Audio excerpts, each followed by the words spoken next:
granted that do create anxiety for a player is all those things we've kind of worked through in February now, where we used to kind of have to wait till spring ball. So those things are a lot more comfortable for players now. You got so many players coming at midterm, even high school players like Landon, and so many of the kids that we've had come in early. Those workouts are, I call it mini camp to get ready for spring ball. It's basically like a mini camp type process because you get some meetings with them. So that's been really beneficial, and that's only come along in the last couple of years by the NCAA rules. West has seemed to be, I remember when he first got here to where he is today, there was a transition for him, for everybody. Yeah.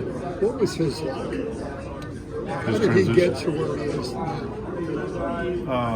I mean, he's an extremely hard worker, very diligent, very focused, very intense. Like, you come in the meeting room, he's on the front row.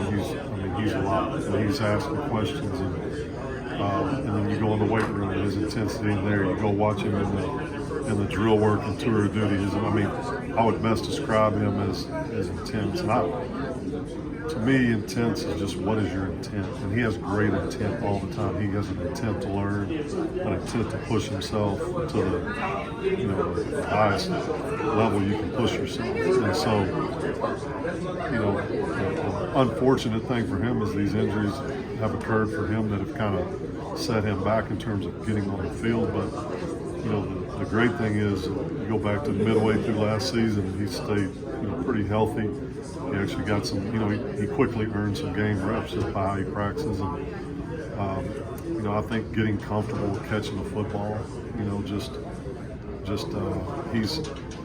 sometimes he's so intense in running a route that he might get a little bit out of control, and just challenge him to just control yourself a little bit, take a little bit of edge off in the pass game, and calm your head down where you can see the ball a little bit better. That's something that, your eyes, if your eyes are moving around, if you're a baseball player, if your eyes are moving around, it's difficult to see what you're trying to, hand-eye-wise, what you're trying to do. So he's done a good job with that, of bursting and running hard into a route, but then calming down at the top of it, and he's starting to get more comfortable just with the ball skill part. So it's a big time progression with every player. It's a great question that you ask, and that's the fun part about coaching, is just watching them fight through all those challenges and overcome them. And I'm as excited about anybody to watch his progress. I got one left.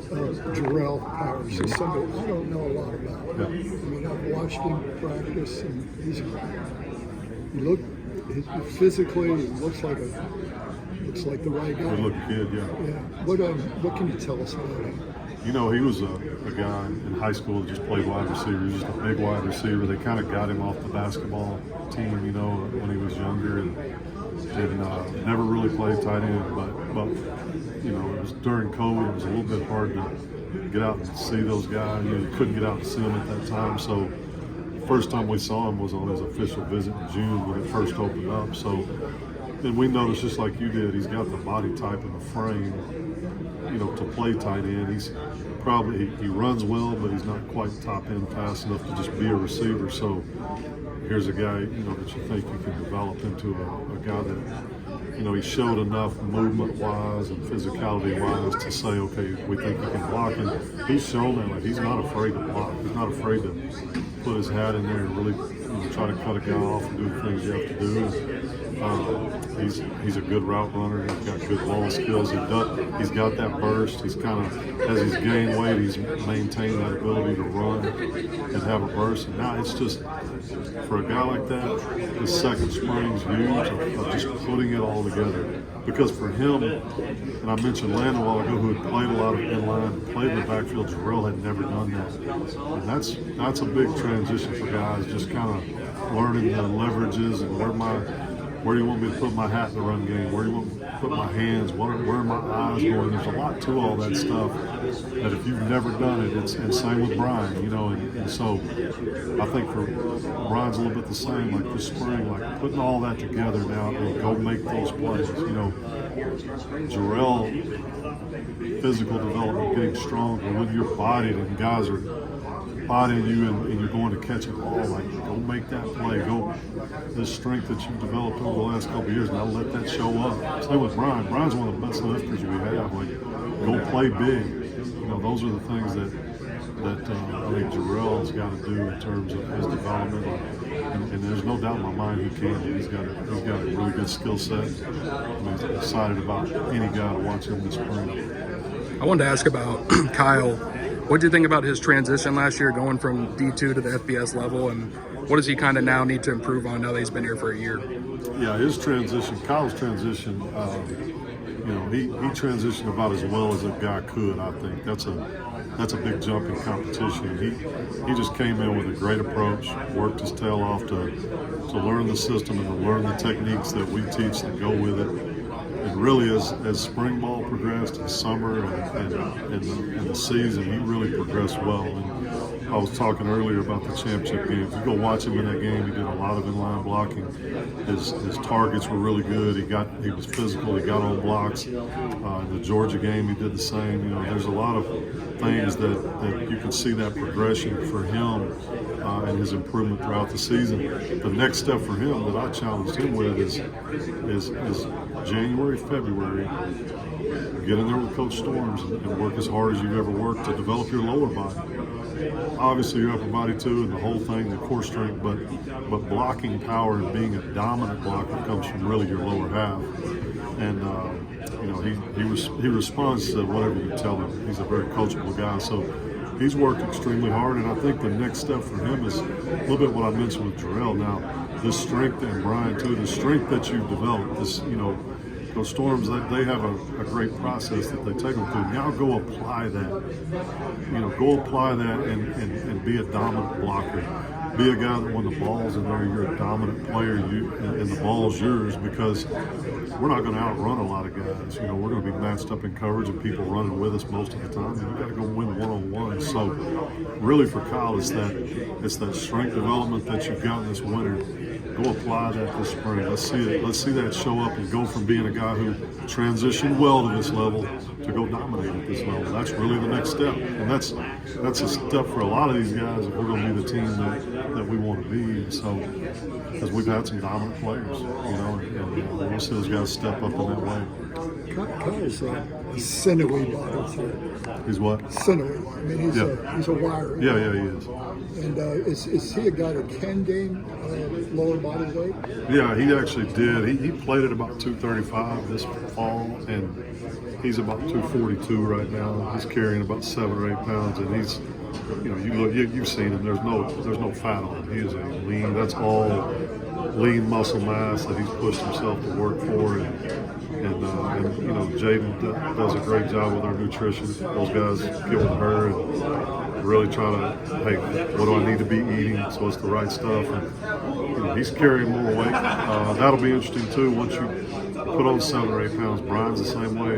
Jackson, they're all up over kind of 240. Not all of them, but those 3 guys are. And so play big with that weight, you know, and transition with that weight. And I think, you know, he could probably carry a little bit more. He can probably progress to 245 when it gets hot in Tallahassee in the summer. It's a little bit hard to gain weight, so we kind of let him get up in those 240s, knowing they might drop a little bit, but he can definitely carry that.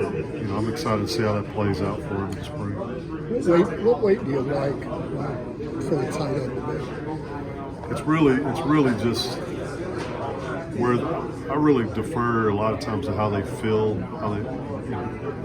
the most explosive, or if I notice like Wyatt Rector was a really fast, explosive guy, and he played about 235. One spring he got up to about 245, and I could tell quickly it wasn't for him, you know. And so I told, you know, and he knew it too. He's, you know, and so they really can feel it. And once they start to lose a little bit of explosiveness and speed and takeoff, that's when I tell them just trim it back a little bit, because this game's about explosiveness. It's if you're lethargic and you're a slow mover, you just can't play. So really, it's dictated by that, you know, and every guy's different, you know. I mean, some guys can carry more weight and still maintain all that. Some guys, it slows them down. And so, you know, right now we're in the lightest is probably 235, and the heaviest is about 243, and that's about, you know, Mark Keaston was an outlier because he's such a big guy, but for the most part, that's kind of where we start. I think Landon Lennon's about 236 right now. He's probably got room to be a 245, 250 guy comfortably as he progresses through his career. Not right now, but you know, it's just where they're most explosive, where they're most comfortable. You mentioned Landon. How's he performed since getting here in January, and what's his mindset like entering the spring, knowing that there's a chance he could take on a big role for you guys? Yeah, he's done well in all the workouts and the little, you know, the pre-spring practice that you can have that I talked about. He's learning the system well. He's a smart guy. He can put it all together pretty quickly on in the run and pass game, those concepts, and you know, the movements that we thought he had, those show up in the change of direction stuff that we do. He's got some natural flexibility in his lower body and some natural explosiveness in his lower body that all that's showing up. And you know, his mindset is good. He's not a guy that thinks, oh, I'm going to come in and, you know, I'm starting and it's my job. You know, he's a humble guy. He understands, and he's watched those other guys work. He understands, and this is a different level of work ethic. It's a different level of competition.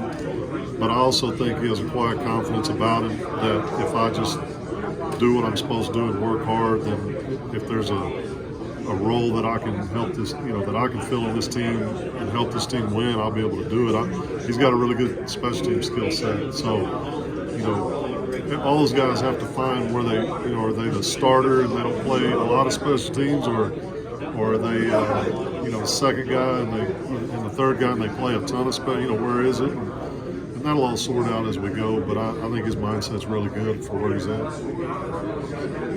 Thanks, guys.